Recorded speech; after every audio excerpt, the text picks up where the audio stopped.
Well, hello, good morning, and welcome to this new episode of the Water Talks podcast. I'm your host, Els Vanbeckevoort, and I'm happy to be joined once more with my co-host, Scott Bowron. Hey, good morning, Scott. Good morning, Els. Hope you're doing well. I am. I'm excited that it was still summer for a while. How are you Yeah, doing? it's been crazy great. Yeah, that's good. Yes, nice. Uh, Today we're stepping in, and Els, are you going to open us up with what we're going to talk about today, and then we'll get her rolling. Yes, certainly. We're looking forward to our guest joining us, and we're going to be talking about really systematology and kind of what that means, and that it takes a village to have a healthy pool. And we're looking forward to many conversations. This is live. There you go. That contribute to a needed focus on water quality practice. So this is going to be one of those. And I'm looking forward to the chat with my co-founder Jim Shubat.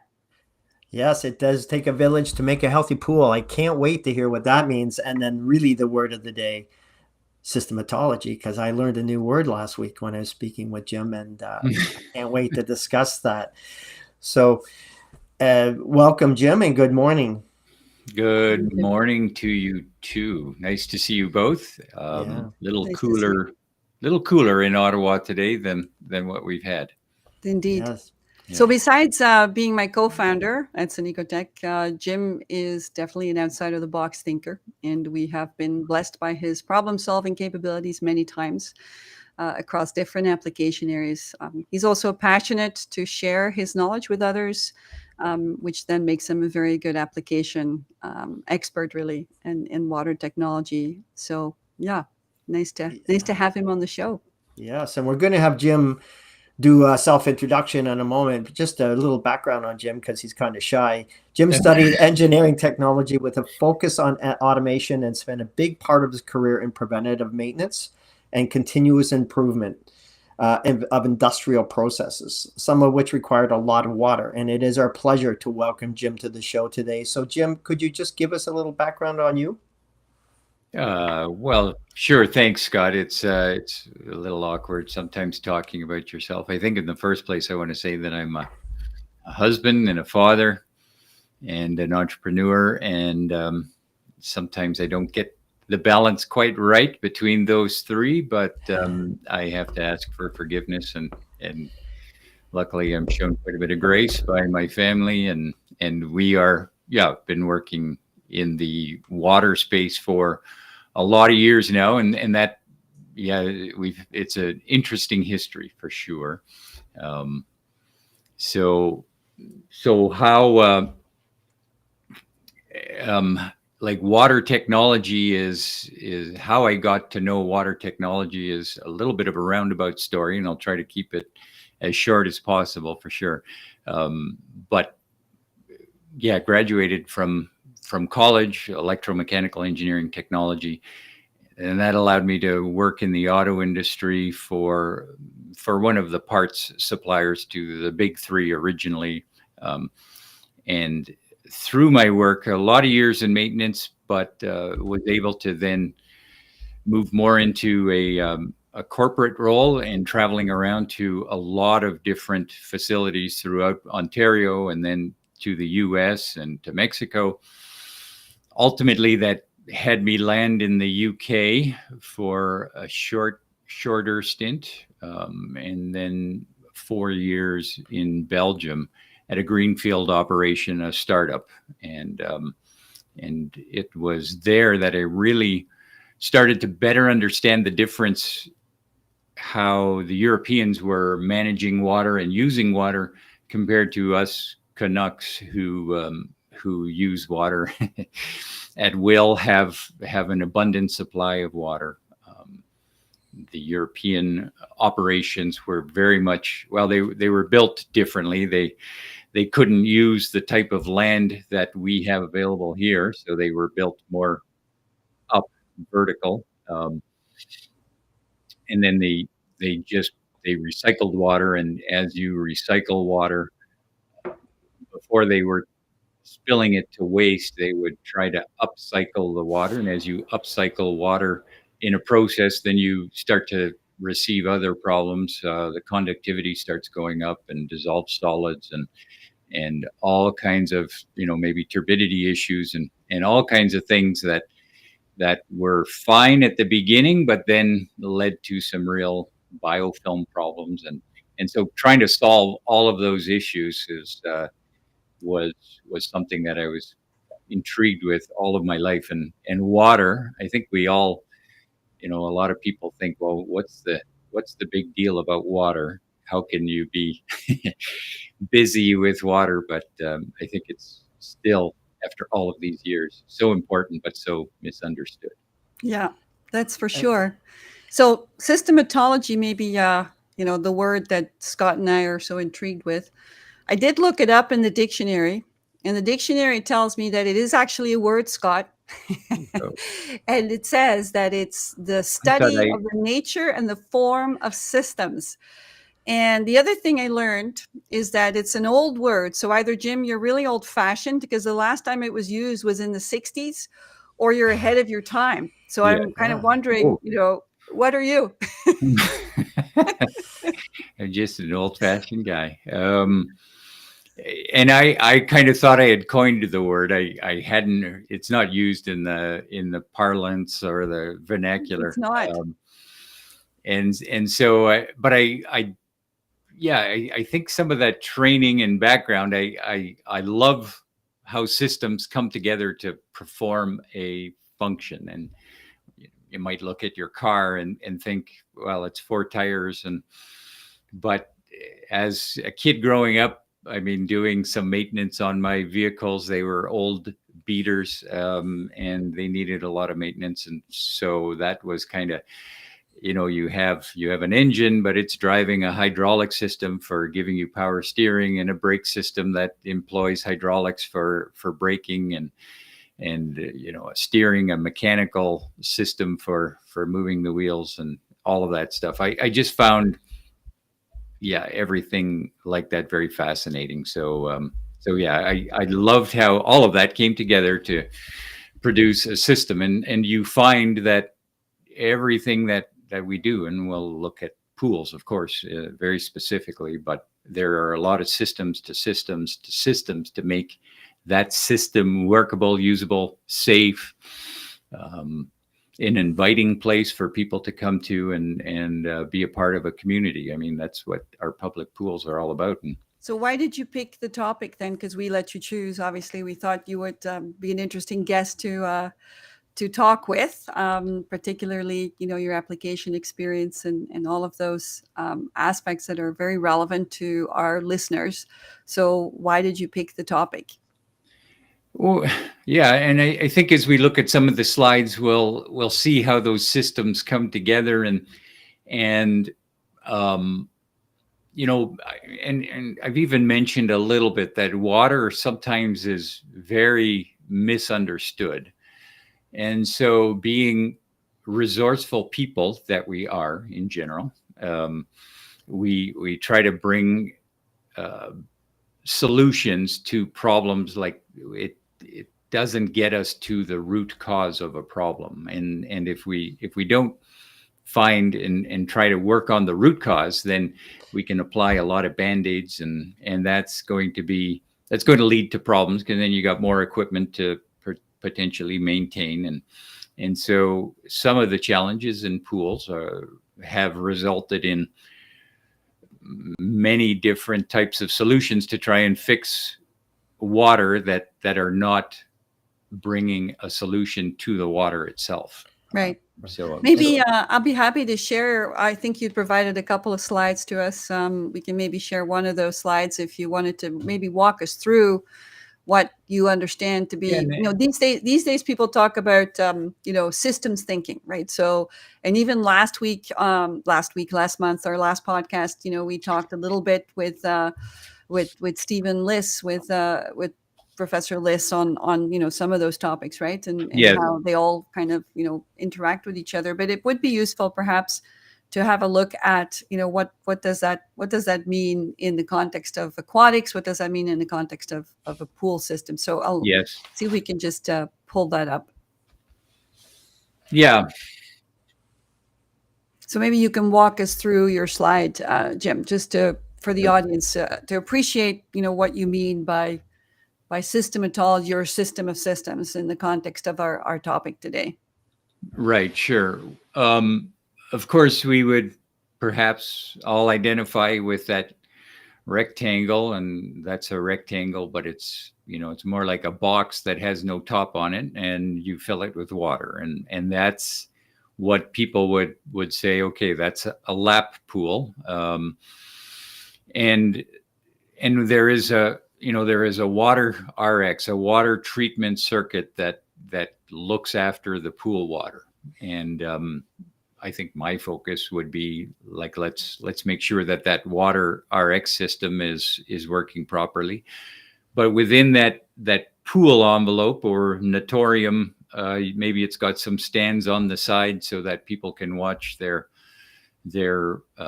son, daughter in the pool doing some lengths. You've got an HVAC system that's more than likely specific to the pool envelope. Then of course you've got lifeguards who are there to keep everybody safe in the pool and make sure nobody drowns, and followed by the pool operators, who are the people who are making sure the pool is compliant and safe from other aspects, not just the safety of water, but the aspects of chlorine levels are correct and pH levels are correct, and alkalinity and things like that. So, and a lot of times now we are building our pool complexes, and they don't look like, maybe they are a lap pool, but we're really trying to change the state of a pool so that you don't really just go to a pool anymore. You go to a community center, and there might be a library, or there might be a weight room, there might be separate gathering rooms for different functions. So this is more of a community center, and that community center would then have its own, within that building envelope, there's going to be an HVAC system and all kinds of other systems that keep that whole building area safe. And a lot of times, I know in the Ottawa area, it's true that when you walk into these community centers, the doors open on the outside, and you're sometimes hit with that smell of chlorine. People would think or identify that as the smell of chlorine, and they're just, they're not even in the pool yet. And so it's, Jim, can I just say, so looking at this and the way you're looking at it, your approach is much more holistic. It's the whole thing. When projects are usually put together, you'll have an HVAC person over there. You'll have the operations people. Generally, you'll have a consultant do the pool system. They may never talk to each other. Many times, and when we're doing projects, the operations staff, and we'll call that the pool operators, whether it's the operator themselves, the supervisor manager, may not really have stick their toes into the project. It's handed to them at the end as a finished product. The lifeguards and the life saving, and not only is that lifeguard in their saving lives, but they're working in a building that their health is so important, so vital. So that we're dealing with the health of the people who are actually swimmer, the customer, I always call them. And then the people who actually work there, and looking at this so holistically. And absolutely. Taking this to the next level is, I mean, that's really, really what you're looking at, I think, and I myself as well. That's why we're all together. So how do we make that, take that from prescriptive, this is the minimum standard that you have to follow, to, wow, this is a truly enhanced experience. Els is a swimmer. I don't know if you are a swimmer, Jim. I know Els is a swimmer as an exercise. As me as well. So, but I love swimming pools. But Els knows the experience of swimming, which many of us don't really know. And I always associate with hockey, because we live in Canada and everybody knows hockey. A really good hockey player knows good ice. Yes. A Right. good swimmer knows a good swimming pool, and they Yes. feel it and know the difference. So Exactly. that this holistic approach is so where personally I think we really need to go. Does the engineer know the change that water chemistry has on the building? And we go to ASHRAE and we go to all these different avenues we have to follow. Yeah. Yeah. And then how do we take it further? Right. Right. Right. And I Yeah. guess, No. And absolutely. And I think maybe we're going to touch on that a little bit later. But that public health has this oversight. But public health, wow, they've got a lot of responsibilities, right? And pools are a small part right. of what a health inspector might be doing on a day-by-day basis. And Scott, you would know better how often is public health coming into a pool to give a once Right. over. So under public health requirement for an indoor swimming pool, they are visiting 4 times a year at least. So if there's been a call or a question, they may come in more. Sometimes Right. if you have a unique pool, let's say you had a water park, Yeah. they may come in for training. We're training another staff person, or they're Okay. trying to understand a problem. Maybe they have a Yeah. problem at pool B, but their mandate is 4 times a year. Yeah. And I Okay. guess I have another question for Scott, if I may, Scott. Sure. Like, I'm, there's a frame of reference for what happens potentially in in another jurisdiction, but in this jurisdiction, typically, do all of these different groups kind of work together when a new pool is being planned or built?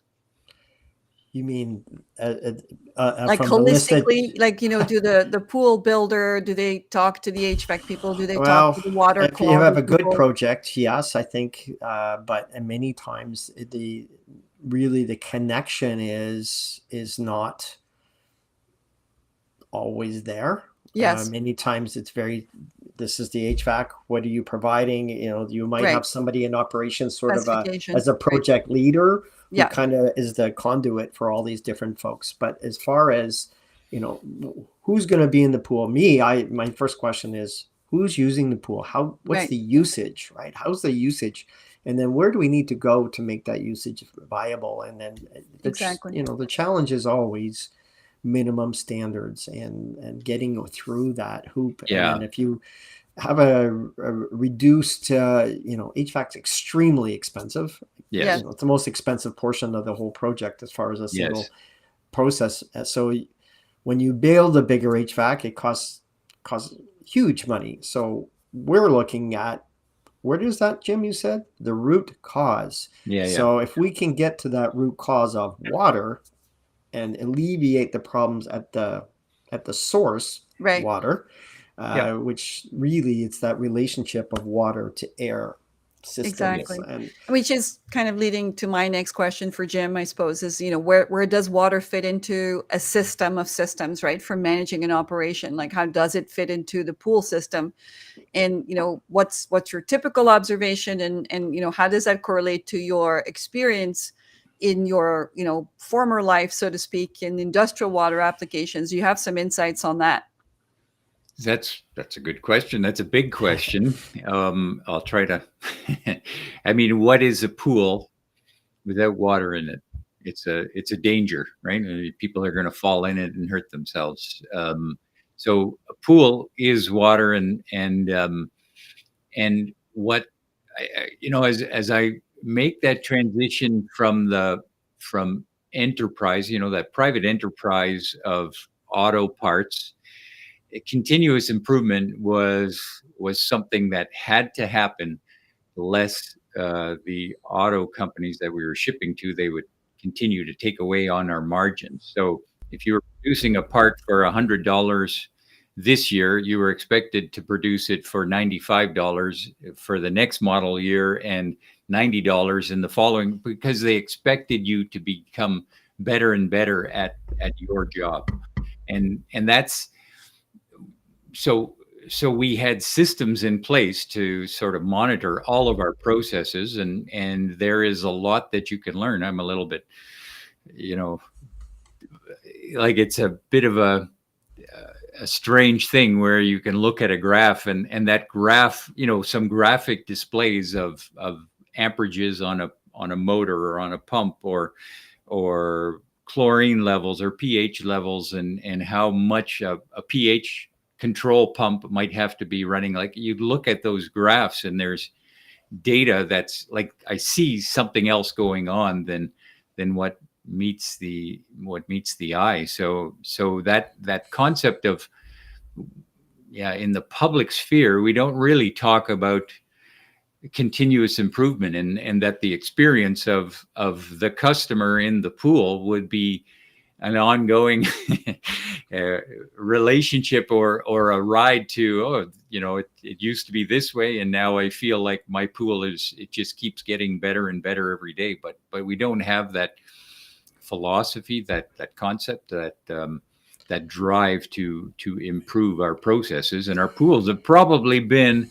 about the same. I know we're trying to add UV lights, and we're trying to do different things. But really, that pool process has been, Right. chlorine and a filtration system, and we're little going of this, little of that, little Yeah. of Yeah. this. Yeah. Hope for the But very best. little real data and real Yeah, insight right. into actual, like, precise and accurate data Right. systems that can then help you to yeah, potentially improve And things. now we have tools that we can bring to the table to say we're not just adding chlorine and keeping our pH in control.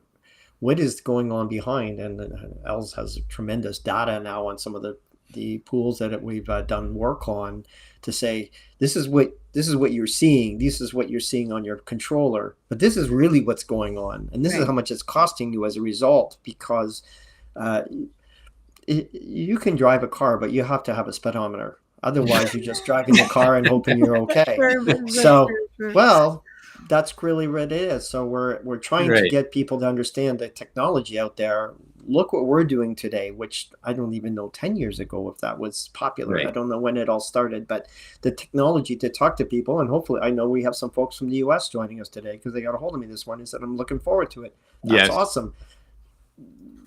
The technology we have and your continuous improvement. And I always go back to operator training, and I had a beautiful call with a customer yesterday. He said, I went in and did training with the staff in the spring. He said, we didn't have one complaint.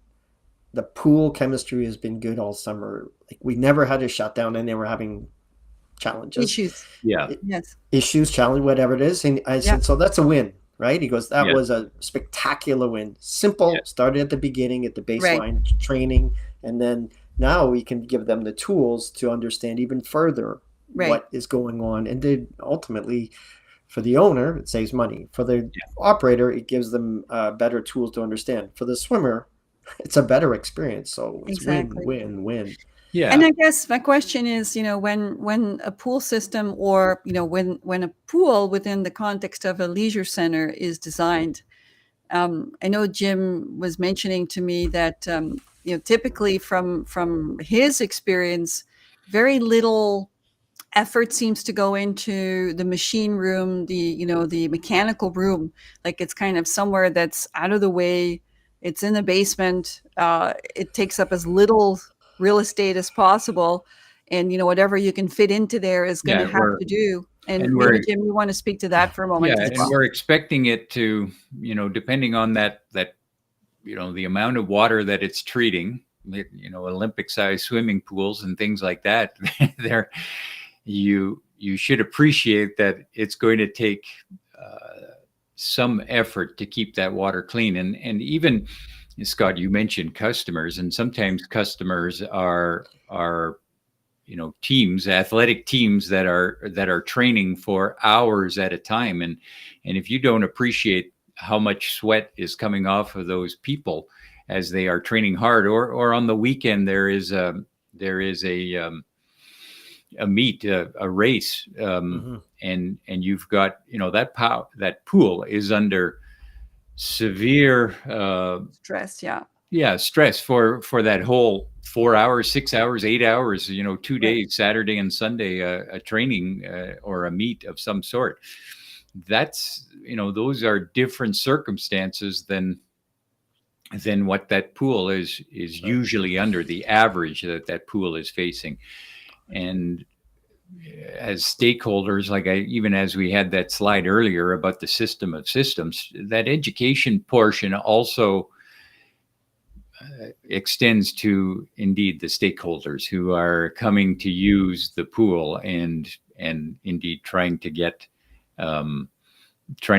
proper showers, or an inviting, or making it almost impossible that you can't get into the pool without having a serious amount of water, that showering. And why is that important? And why, that's What? just something. People showering.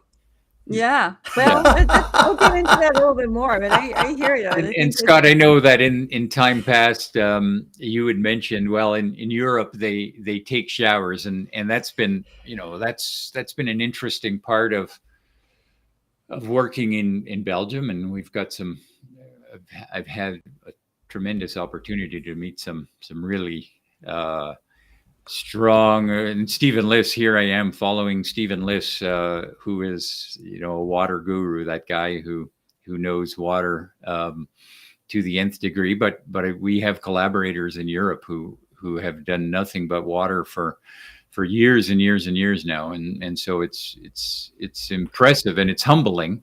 But the idea that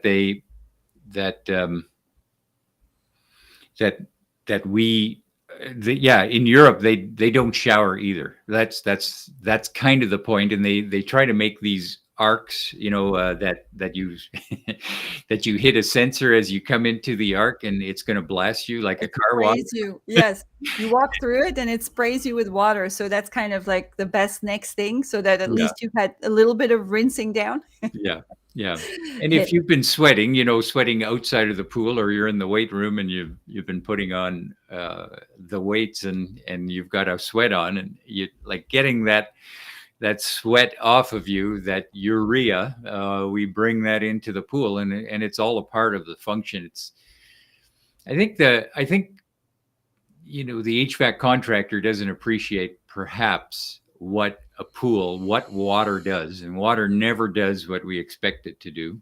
We try to train it and push it and to do what we want it to do, but yeah, people peeing in the pool, people not showering, and urea, and the treatment systems that are meant to handle. And HVAC systems are generally sat on as a pool as a flat surface, and Exactly. then you add a wave machine to it, and you add kids features to splash water all over it, and that just and the chloramine's just released, and away you go, and and now you have an issue for the rest of the life of that pool, and the money factor ultimately ends up being back to the HVAC, because it's going to shorten the life of it, because it's nasty. Well, infrastructure and that cost to operate versus cost to purchase, and the city's focus on, they want to have the architects, they want to have something that they can be proud of, and indeed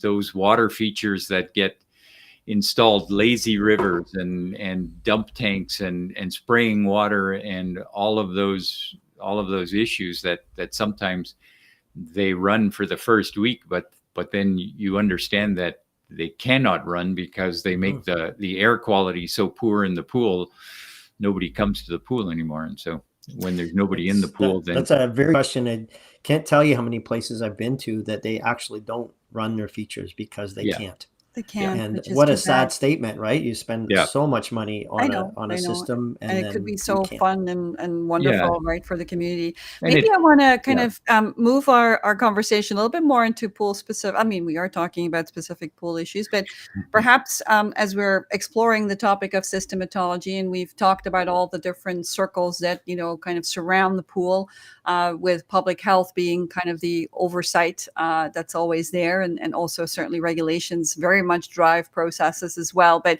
I guess I'd like to maybe focus a little bit now on pool water systems, because that's kind of the system within the system. So we've got, maybe there's a slide, I think, Jim, that you had provided as well. Can we just start focusing a little bit on that? Would that be all right? I'd like to take people through that if that can be. So hopefully, you can see it.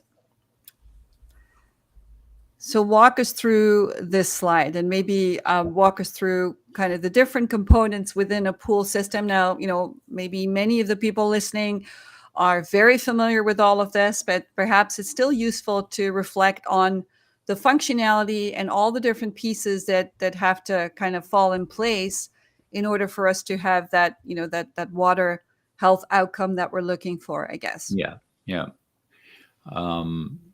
And this slide is kind of cartoonish, but it communicates an idea. And you've got what's a POU? Well, that's the point of use. Maybe Scott, you were like wondering what that was all about. So you've got a point of use, and that's where any people, pool, right? Any basin, any like a lap pool or a leisure pool or a wading pool or a dive pool, any point of use. Yes. Right. And how you plumb that pool, how you get water from that pool, that water would not be swimmable if it wasn't circulating and something else happening to it. So there is a whole treatment system that, what percentage? 95% of the people know nothing about, but those who are in the pool space would realize there is a mechanical room, and in that mechanical room, so as you, I'm not sure if I can point on the screen at all, but on the left and the right side of the point of use is the right and left side of the pool are the overflow gutters on either side of the pool, and they are collecting the overflow water, and they are bringing it to a buffer tank. And this is one concept, one way that a pool can be constructed. There are a lot of different ways to plumb it in, but that water ends up in a buffer tank, and then as that buffer tank is draining down, and whether you know or don't know, for every bather who comes into the pool, there has to be 5 liters of water, Scott? 15. In Ontario, 15. Some provinces 15. are 20 liters per bather, yeah. 15 liters of city water has to be used for every swimmer that comes through the turnstile.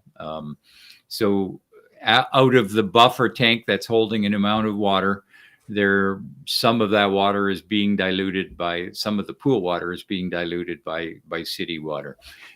Then you have a pump that's going to move the water, a pump that moves the water through a filter. But before the water gets to a filter, you want to sense the water to determine, okay, how much chlorine is left in the pool water, and what is the pH of the pool. And that controller will then usually run a separate dosing pump that will add usually an acid, a pH minus, and add chlorine to the pool water as it's coming. So yeah, sometimes, not always, but sometimes pH is added before the filter so it can optimize the filtration steps. Filters is another whole topic that we could spend a water talk talking about. But water coming out of the filter is then returned to the pool with an extra dose of chlorine that's added based on what the controller is seeing. So that's sort of, this multi-barrier approach. That's how our drinking water is derived in a lot of ways. It's a multi-barrier approach with filtration playing a major role, and then chlorine Disinfection. A disinfection role. And we talk about this regularly, that filtration plays a major role in any water treatment system, and should play 50% of that role. Sometimes we find that chlorine is primarily expected to play that function, that disinfection function.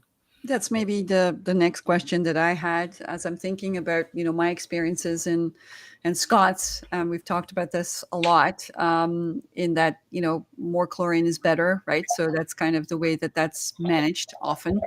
And, from a systems thinking, a systematology perspective, like what are some of the challenges there? And like, what are the issues that if we were to understand the way systems work a little bit better, we've touched a little bit on it already in our conversation, but maybe we could summarize that to say, okay, what are some of the things that are a problem, and how can we improve on the current paradigm? So let's dig a little bit deeper into that, Jim.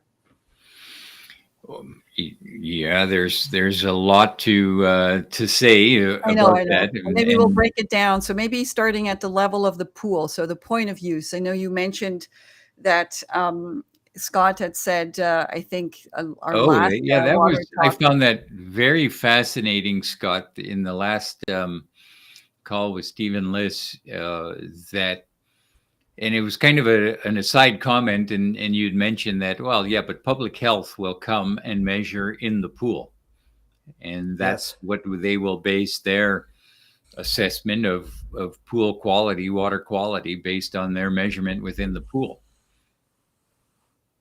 Yes. And yes. Scott, is there a specific area within the pool that they do that, or is it just it's public health? I'm sorry, I must have missed your question. No, not specifically. Like normally, what we tell people to when you do a pool test away from a return jet, and then about 45 centimeters or 18 inches below the water line. Okay. Hopefully public health does the same. And that's from an operational perspective. And hopefully they're following that same kind of practice. The reason they check on deck is really because that's where the customer is. And they're coming in to verify that the customer is safe, not that the operator is happy. And no, that makes sense. And so, Jim, you had some thoughts on potentially what, how that happens in other jurisdictions, and and we can spend. That's always been a fascinating, as I mentioned about my career and being able to work and live in Europe. Those jurisdictional differences are something that I think, again, another WaterTalks podcast could be devoted towards those jurisdictional differences, primarily the North American paradigm and the European paradigm. Europe. I would, especially since some of the airplay in the last couple of years with microbiological challenges here, and perhaps someday we'll get more microbiologic testing from public health. And I know part of the problem is time, and the other is cost. Sure. It's very expensive to do testing and take a pool sample and do a full line of it. So those are some of the challenges that public health struggles with, and I don't blame them. And that's understandable for sure. Yeah, and mentioned last time we have several provinces that don't have a public health requirement, that they don't come in and inspect pools, and it's just, and multiple U.S. states that don't have any requirement, which is where and you mentioned the Model Aquatic Health Code yesterday, Jim. Yes. The MAC is really the reason that came out, to not only to build, if you don't have something, what do you build off of as a best practice? And then if you do have one, then you're updating, where do you go, and where are we in the science of it? And, that's a whole other question. And then different models. Right. So one of the things that is different from a regulatory perspective in a European jurisdictional sense is that once a year they require a dye test, and that's when that's done, and maybe Jim, you can speak to that a little bit more. But when that's done, then that also determines where public health in Europe will go and take their sample, or where the sampling has to be done. And so.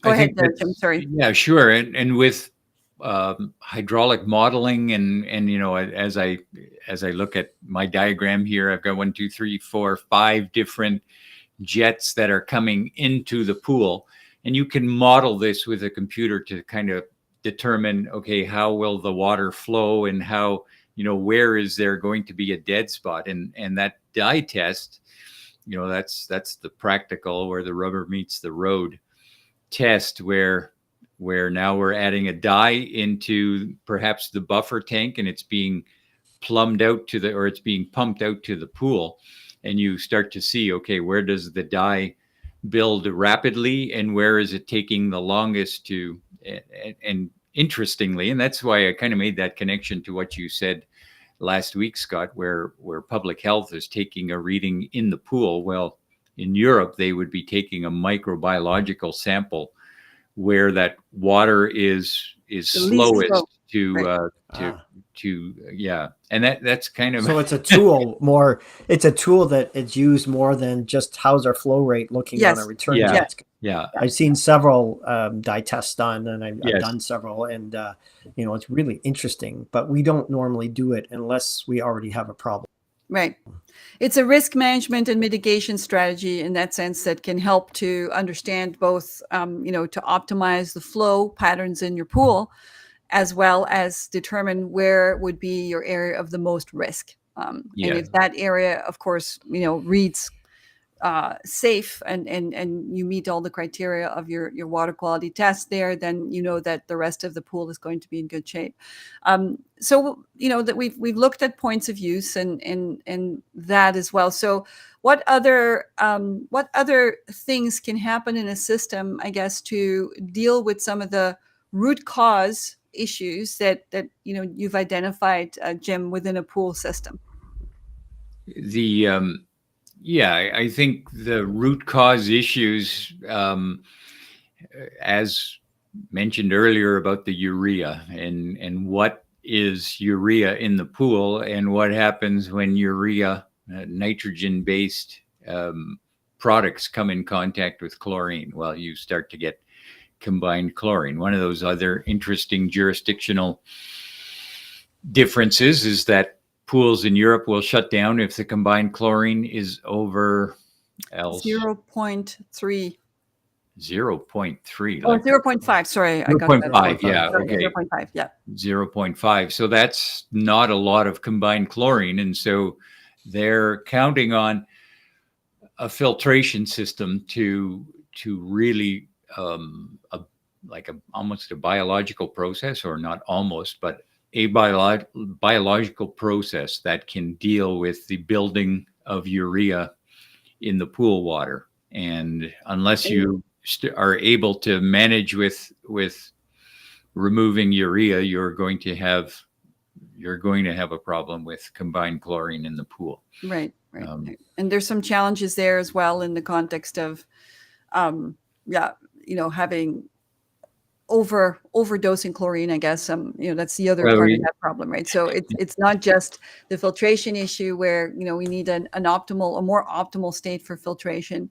But I also think that, as Scott mentioned, we're overdosing and that then leads also to, exacerbation of some of those problems too, right? So it's a combination of making sure your filtration system can work as well as possible. And we've seen, ways in which that can either be under-designed, I suppose, or it can also, there's not decent flocculation happening, or the filtration isn't fine enough, so to speak, in terms of micron ratings. And so there's lots of different things to get into, which will be the topic of another conversation, I'm sure. Another day. And I think that that aspect not to be underestimated, and simple things to do, that controller that is monitoring pH and the design of pumps that are going to be adding either a liquid hydrochloric acid or sulfuric acid to the pool. Oftentimes now, in the name of safety, rather than having an acid tank and a chlorine tank in the mechanical room together, where if they were to combine in a concentrated format, you'd produce a lot of chlorine gas, which is going to be a problem. So pH is often controlled here in North America. I haven't seen that in Europe so much yet at this point, but carbon dioxide is used for pH control in many pools in North America now. But if that controller is slow to respond to what is the actual chlorine levels or pH levels, then pH is a little easier to control, but getting a good handle on chlorine levels can be difficult.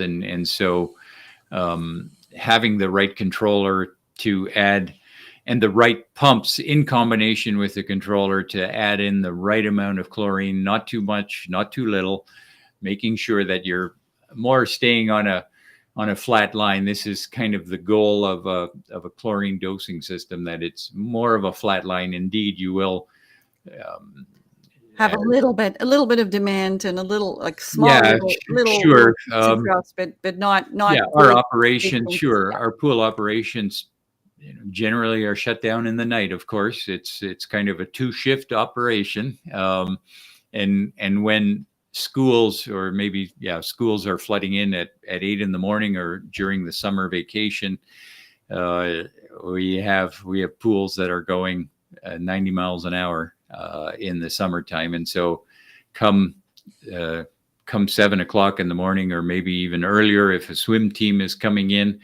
you get that little dip in chlorine as everybody jumps in the pool. But then that controller needs to be able to either add chlorine quickly so that it can get that level up, and rather than having a big sink and then a big overshoot and a big, these are just standard engineering practice control methodologies that need to be employed so that your controller, your control system, can be optimized. And I think the monitoring aspect, as we said earlier on, is also, again, really critical to understand what the reality is, what is actually happening, hopefully in real time within your system, so that you're not always reacting, but that you can be proactive. I think those are all useful ways.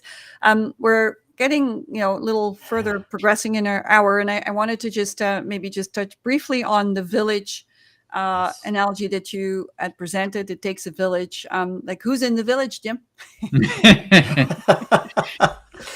Hey, you're in the village, Else. You can come. Oh, thanks. Scott, you can come. I like to swim, so I like to definitely be in that village, right? Well, yeah, the people that we touched on a little bit earlier, the people who are using the pool, right? They are definitely in the village, and if you don't have any swimmers in your pool, then you have no problems. And I have a good colleague who says that often. Or so they're in the village, but all of those people, those stakeholders, the operators, the lifeguards, they are a part of that village. The health community, the public health community, are a part of that village. And those people who are passionate about wanting to make it a better experience and a continuous improvement experience, well, we're wanting to be in that village, because I think it can be better.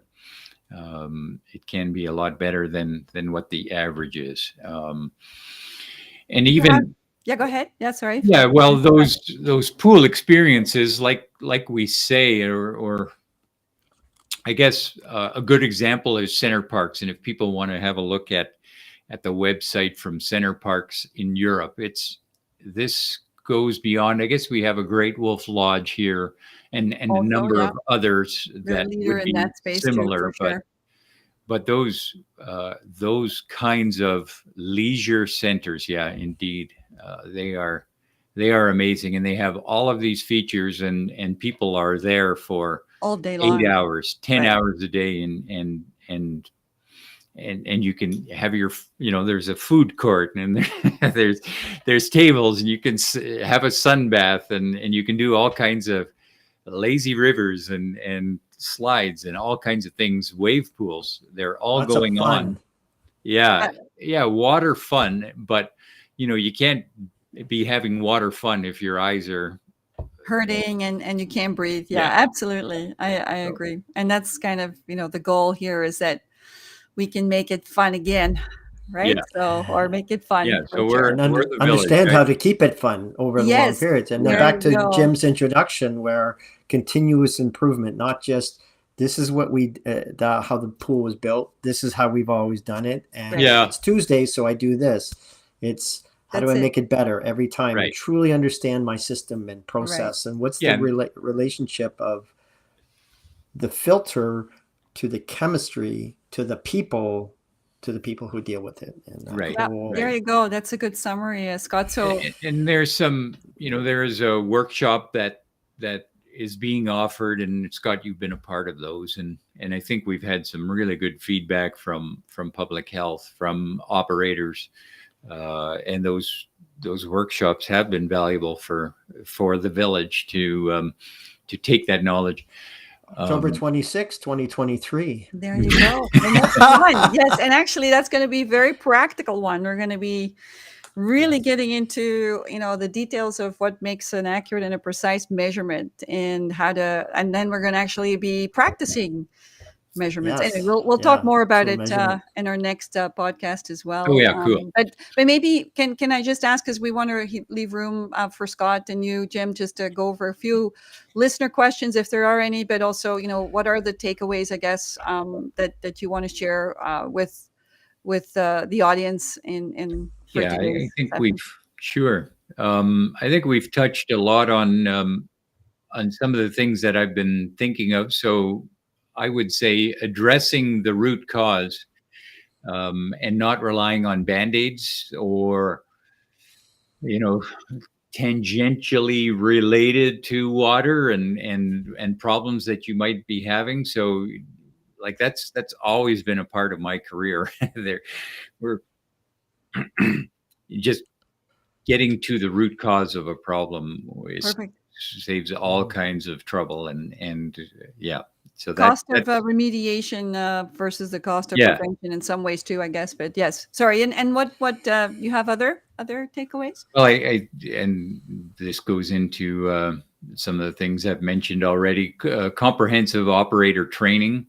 Scott, there you go. Yeah. Operators receiving that knowledge of, not just that I do this, but why I do this. Yeah, and supporting those folks that are out there every day, day in, day out. Absolutely. And practice, there's a good friend of mine used to say that practice makes permanent rather than perfect, right? And anybody who's ever swung a golf club, this is the way I swing a golf club, and then you have a pro who tells you what you're doing wrong, and it feels awkward because you've been practicing imperfectly, right? And that's been an interesting, that's an interesting part of so much that we do. We just keep doing what we do and expect a different outcome, but that's not going to happen. But we're here to support operators and stakeholders, and that's part of what we do, which is why we're having this conversation today, and having our pool workshop, and why Scott does the training that he does. Go ahead, Scott. I'm just wondering, Umair, can you bring me I can't see the questions. Okay. And then Jim, is there anything else? Sorry, and then Umair can. Okay. Yeah. And I think takeaway number 3 would be again, we're touching on all of these things, the collective responsibility for pool safety. So that is the responsibility. One of the things we haven't maybe touched on is, sanitizing just around the pool area. Right. And that's also an important topic as you're walking bare feet across the tile floor, what other problems that can lead to as that area does need to be cleaned, but what happens when some of those chemicals get into the pool water, and what chemicals are being used for that sanitizing. So it is. Yeah, it's a group effort. It does take a village, and sometimes maybe all those people who are coming to use the pool, if they thought showering was tough, they should go for a little training session before they come to the pool, just so that they can understand the one of the things that I wanted maybe just recap is, I don't know if you, Scott, if you remember, but you'd asked the question, or somebody had asked the question about how to, instill public confidence in a pool where there's been an incident. And I think one of the things that will help us swimmers, I'm putting the hat on of a swimmer, is if I understood what it took to make that such a pleasant and wonderful experience, if I understood the commitment of the people behind the scenes that are working to make this pool, great. And also, if I could see the water quality, like if there was a level of transparency and openness that pulled me in as a stakeholder, as a swimmer, I think that would go a long way to helping people be educated and appreciate that, hey, I go to a really great pool because like they let me know, what the water quality is, and or they're very open and letting me know, and that I think could also help to educate me as a swimmer, I guess.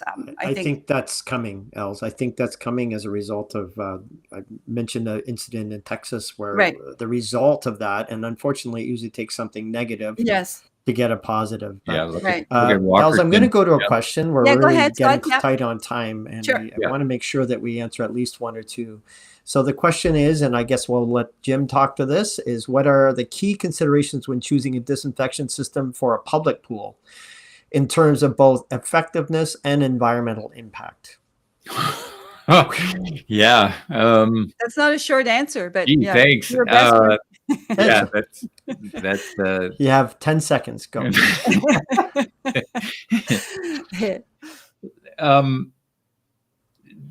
Chlorine, there's lots to be said about chlorine, and I think it's been an important part of people living in a community, and that cities would not exist if we didn't have a way to transport water to homes in a way that didn't have all kinds of cross and post contamination coming into the water.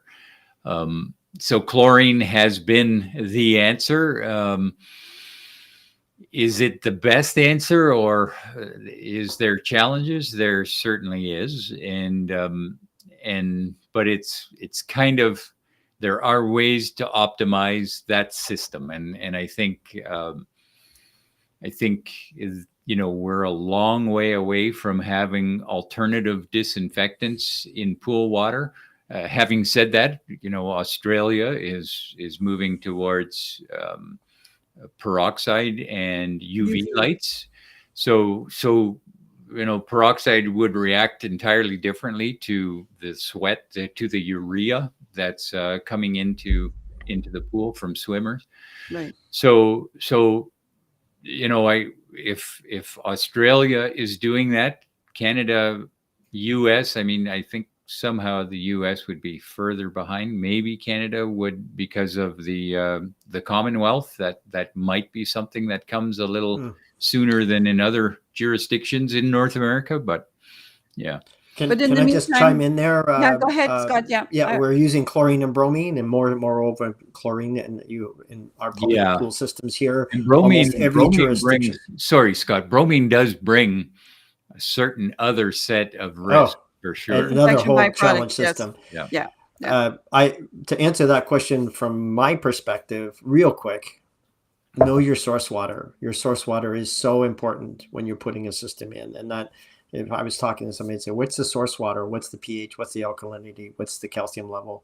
Because the type of installation you're putting in should reflect that and not be aggressive against it. Yeah. Right. Antagonistic is the correct word. Yeah. So, Els, I agree. And I would say maybe just one little thing is, again, it's my mantra, I guess, but, having good data, having monitoring tools to actually both evaluate your incoming water as well as your treatment processes so that you can still be compliant within the current regulations. And we all have to live within the current regulations, and they're there for a reason.